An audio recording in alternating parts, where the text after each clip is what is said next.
بسم اللہ الرحمن الرحیم نحمدہ و نصلی علی رسولہ الکریم اما بعد۔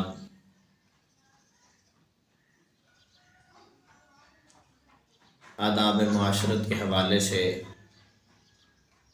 جو معروضات شروع کی ہیں ان میں اہم ترین موضوع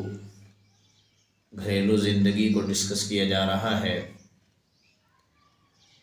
ہماری گھریلو زندگی کیسی ہونی چاہیے، بچوں کے ساتھ ہمارا رویہ کیسا ہونا چاہیے، بچوں کی تربیت کیسے ہونی چاہیے۔ بچے جب بڑے ہو جاتے ہیں تو پھر ذمہ داریاں کہاں تک پہنچتی ہیں، یہ ساری گفتگو تھی والدین کے متعلق۔ اب بات شروع کرتے ہیں نوجوانوں کے معاملات کیسے ہونے چاہیے۔ ایک اہم ترین سوال کیا جاتا ہے جب ہم یہ کہتے ہیں کہ معاشرے کو پاک دامن بنایا جائے، پاک صاف بنایا جائے، معاشرے کے اندر سے فحش گوئی کو ختم کیا جائے، فحش معاملات کو ختم کیا جائے۔ تو جب اس موضوع کو ہم ڈسکس کرتے ہیں اور اس میں ہم تاریخ کے واقعات سے سہارا لے کر مثالیں دے کر سمجھاتے ہیں کہ فلاں فاتح جو تھا، فلاں کامیاب انسان جو تھا، اس کے پیچھے محرکات یہ تھے کہ اس کی گھریلو زندگی پاک صاف تھی، اس کا دامن پاک تھا، اس کے غیر محرم کے ساتھ ریلیشن نہیں تھے، آپ لوگ بھی نہ رکھیں، ایسا نہ کریں۔ یہ جب یہ ساری چیزیں سمجھائی جاتی ہیں تو اس وقت ایک اہم سوال یہ آ جاتا ہے، کہتے ہیں جی آپ والدین کو مشورہ دیں کہ وہ اس معاملے کو سوچیں، یعنی 17-18 سال کی عمر تک بچوں کی شادیاں کر دینی چاہیے، جب یا نکاح کر دینے چاہیے۔ جب یہ بات کی جاتی ہے تو فوراً اگلی بات آ جاتی ہے، نوجوان کہتے ہیں جی آپ والدین کو مشورہ دیں۔ ایک مشورہ دینا ہے میرا، ایک آپ خود مشورہ بنے نا، کیوں نہیں بنتے؟ کوئی آ کر کہے کہ ایسا کر لو، آپ خود کیوں نہیں کرتے؟ یا تو میرے اندر یہ صلاحیت نہ ہو، میں بات نہیں کر سکتا، پھر تو الگ بات ہے۔ میرے اندر ایک کیفیت موجود ہے، میں وہ کیفیت ظاہر کر سکتا ہوں کہ یہ کیفیت اس وقت اس چیز کا تقاضا کر رہی ہے، یہ میں فیل کرا سکتا ہوں، مجھے کرانا چاہیے نا، مجھے ضرورت میری ہے۔ کہے کوئی آ کر، مثال کے طور پر کھانا میں نے کھانا ہے، کھانے کی ضرورت مجھے ہے، کوئی آ کر تھوڑی کہے گا کہ کھانا مجھے کھلاؤ بھائی، اس کو کھانا کھلاؤ، کوئی تھوڑی کہے گا، وہ مجھے خود کہنا پڑے گا۔ یہاں پر ایک بات یاد رکھیں کہ جیسے انسان کا کھانا پینا سونا رہن سہن اور یہ چیزیں ضرورت ہیں، سونے کے لیے کمرے کی ضرورت ہے، بستر کی ضرورت ہے، کھانے کے لیے وہ کھانے کی چیزوں کی ضرورت ہے، روٹی کی ضرورت ہے، پانی پینے کے لیے پیاس بجھانے کے لیے پانی کی ضرورت ہے۔ اسی طریقے سے انسان کے اندر کی کیفیت شہوات جو ہیں وہ بھی انسانی ضرورت ہے، یہ ضرورت یاد رکھیں، یہ بات ذہن میں رکھیں کہ یہ بھی ایک ضرورت ہے، شہوات کو پورا کرنا یہ بھی ایک ضرورت ہے۔ ایک آدمی کو آپ کھانا نہ دو، یا اس کو تھوڑا سا یوں سمجھیں کہ ایک آدمی ہے وہ بھوکا ہے، اس کو کھانا نہ ملے،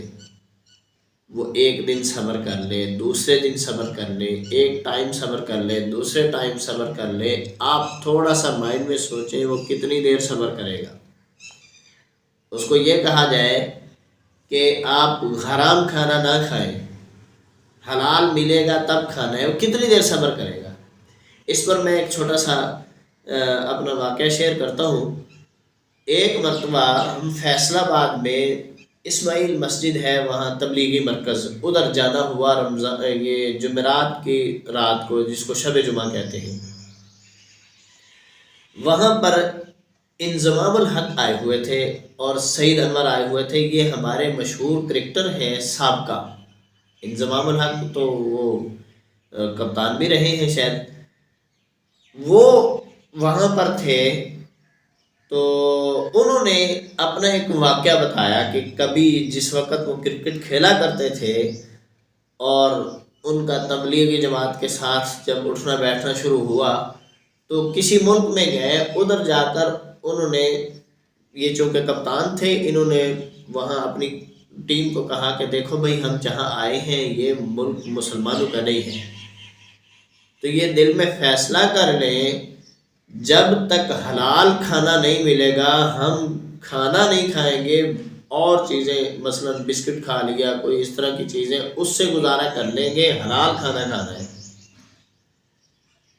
انضمام الحق کہتے ہیں جب یہ بات ہو گئی، اب ظاہر ہے ٹیم کے لوگوں نے دن کو پریکٹس کرنی ہوتی تھی، اس پہ انرجی زیادہ خرچ ہوتی ہے، زیادہ ان کو ورزش کرنی پڑتی تھی، تو ایک دن کہتے ہیں ہم نے یہ جب فیصلہ کر لیا تو ایک دن ہم نے بسکٹ وغیرہ کھا کر گزارا کر لیا، پھل کھا لیے، ایک دن بھی گزر گیا، دوسرا دن بھی گزر گیا، تیسرا دن بھی گزر گیا۔ انہوں نے وہاں اپنی ٹیم میں موجود ایک کھلاڑی کا نام لے کر بتایا، لیکن میں نام نہیں لوں گا، نام لے کر بتایا کہ اس نے کہا تھا کہ انزی بھائی اب جو ہو جائے، ہم سے اب صبر نہیں ہوتا، ہم نے کھانا کھانا ہے، چاہے حلال ہو چاہے حرام ہو۔ تو بہرحال کہتے ہیں کہ میں اب ان کو روک تو سکتا نہیں، اگر روکتا تو یہ ظاہر ہے وہ کپتان کی بات ماننے والی بات آ جاتی درمیان میں، وہ جو اللہ کا حکم سمجھ کر کام کرنا تھا وہ بات ختم ہو جاتی۔ تو وہ جو ایک اللہ کا حکم سمجھ کر کسی کام کو کرنے کا جو ایک ارادہ کر لیا تھا وہ بات ختم ہو جاتی، کپتان کی بات ماننے والی بات آ جاتی۔ کہتے ہیں میں نے ان کو کہا کہ دیکھو بات یہ ہے کہ میرا حکم تو نہیں ہے تمہیں روکنا یا تمہیں میں منع نہیں کرتا، لیکن اگر رک جاؤ تو اللہ بہتر فرما دیں گے۔ کہتے ہیں ایک دن انہوں نے اور گزار لیا، پھر وہاں مقامی کوئی آدمی تھے، انہوں نے مسلمان تھے، انہوں نے کہا کہ آپ پاکستان سے آئے ہوئے ہیں تو ہم آپ کی دعوت کرتے ہیں، انہوں نے بکرا ذبح کیا، پکا کر کھلایا، یہ وہ ایک تفصیلی بات۔ تو کہنے کا مقصد یہ ہے کہ وہاں کھانے کو تو کچھ نہ کچھ مل ہی رہا تھا نا، چلو روٹی نہیں کھا رہے تھے تو باقی چیزیں تو کھا ہی رہے تھے، بھوک تو مٹ رہی تھی نا، ایک دل کی چاہت ہی پوری نہیں ہو رہی تھی۔ اسی طریقے سے بات کرنے کا مقصد یہ ہے کہ ایک آدمی بھوکا ہے، اس کو روٹی نہیں دے رہے، ایک آدمی پیاسا ہے، اس کو کہیں کہ تمہارے پاس شراب موجود ہے، تم نے پینی نہیں ہے، وہ اس کو پیاس لگی ہوئی ہے،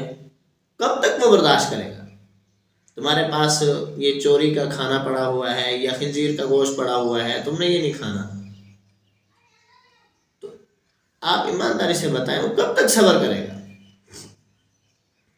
وہ نہیں صبر کرے گا، ایک وقت ایک حد تک صبر کرے گا، اس کے بعد وہ صبر کا پیمانہ لبریز ہو جائے گا اور پھر وہ حرام کی طرف موو کر جائے گا۔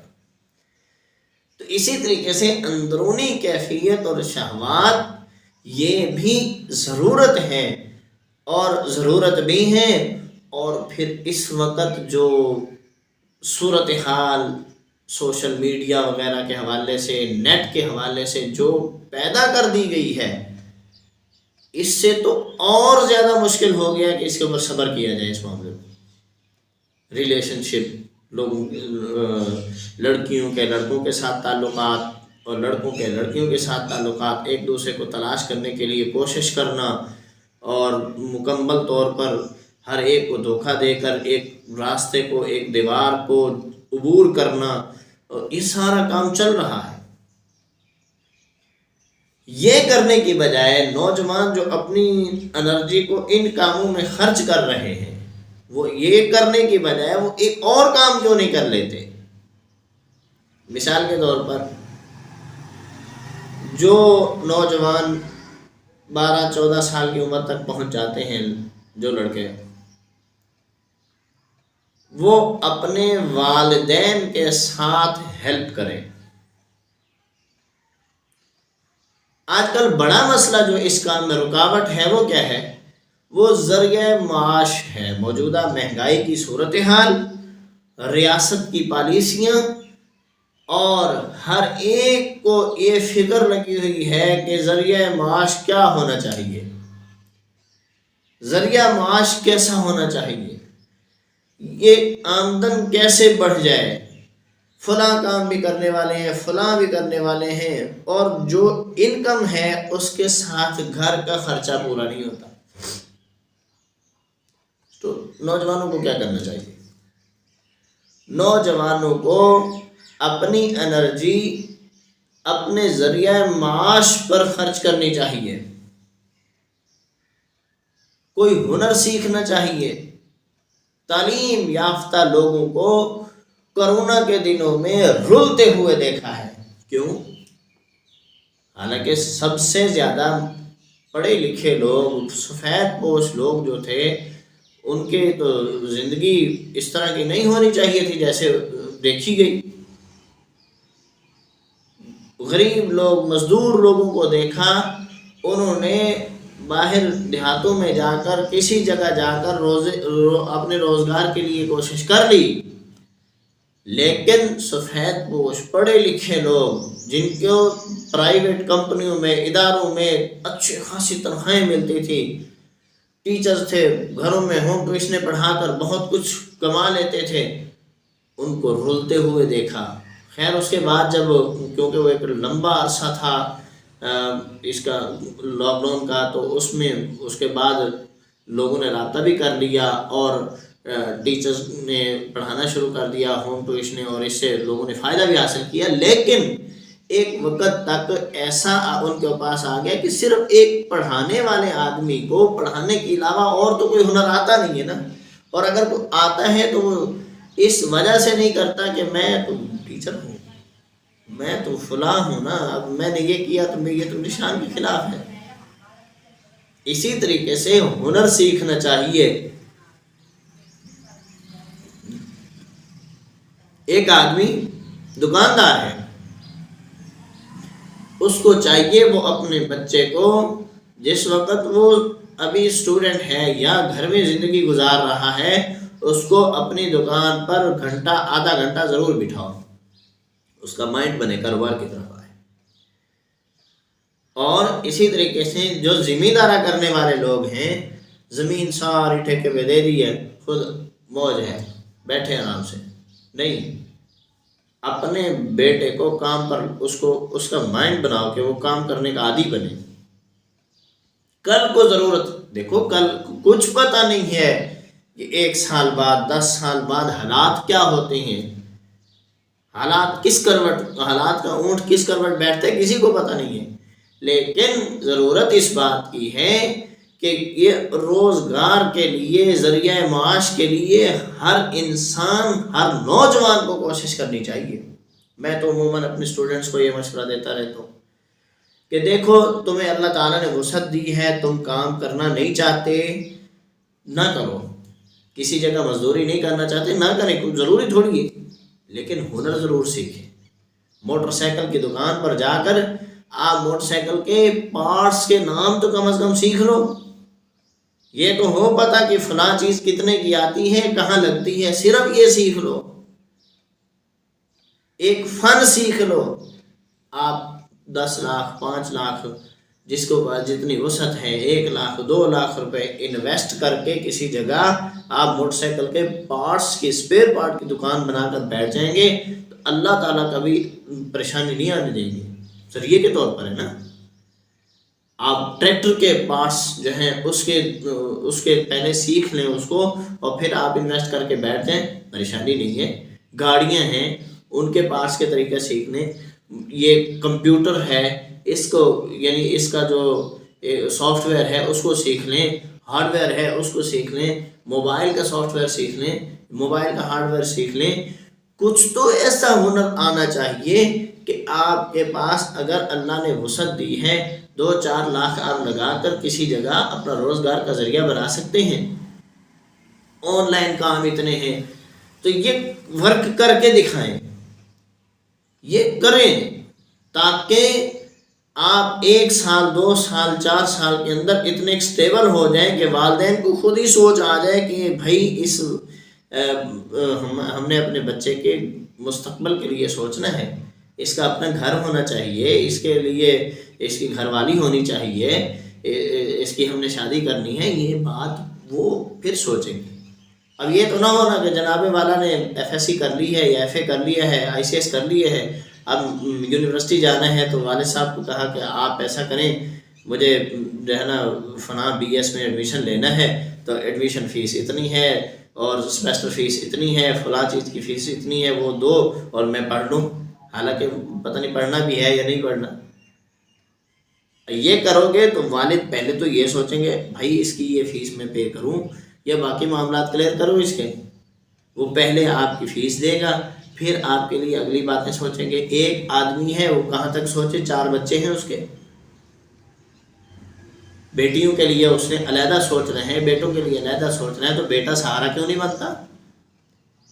بیٹے کو اپنے کندھوں پہ وزن کیوں نہیں وہ اٹھانے کی تیاری کیوں نہیں کر رہا؟ وہ کچھ کر کے تو دکھاؤ۔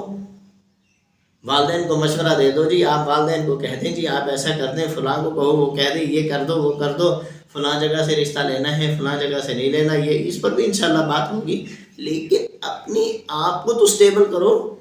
اپنی اندر تو پاور پیدا کرو، اپنا ذریعہ معاش اور روزگار کو تو اپنے بنا لو پہلے۔ تو یہ نوجوانوں کو اپنے اندر سوچنا ہوگا، اپنی فکر خود کرنی ہوگی۔ اس طرح جس وقت ایک ترتیب کے ساتھ چین چلے گی تو میں سمجھتا ہوں کہ پھر والدین کو اس موضوع کے اوپر سوچنے میں کوئی دقت یا پریشانی نہیں ہوگی۔ اللہ ہم سب کو صحیح معنی میں آداب معاشرت سمجھنے کی توفیق عطا فرمائے۔ وما علینا الا البلاغ۔